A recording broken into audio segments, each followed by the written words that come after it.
ఎక్కడ అసలు సార్ది ప్రాపర్ ఎక్కడ, ఏంటి ఆయన ప్రొఫెషన్? ఇండియానే కాకపోతే ఆయన స్ట్రాటజీ వేరు. ఆయన ఏంటంటే ఐస్ కోల్డ్ అనమాట. ఆయన దెబ్బ ఎలా కొడతాడంటే మీకు నొప్పి తర్వాత ఎప్పుడో తెలుస్తుంది. స్ట్రాటజీస్ చాలా బాగుంటాయి.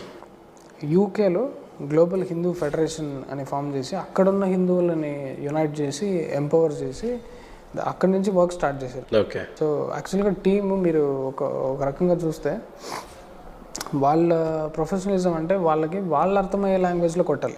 మనకు అర్థమయ్యే లాంగ్వేజ్లో మనం చేసుకుంటే కష్టం. ఇన్ దాట్ ప్రపంచం మొత్తంలో కూడా ఆయన ఒకటే గట్స్ ఉన్న వ్యక్తి యాక్చువల్గా బీబీసీని పెకలించాలంటే.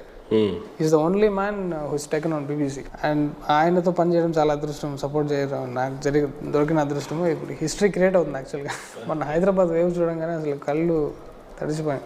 ఒంటి చేయి పోరాటం శ్రీంగ్ వినోద్ గారు గత కొన్ని సంవత్సరాల నుంచి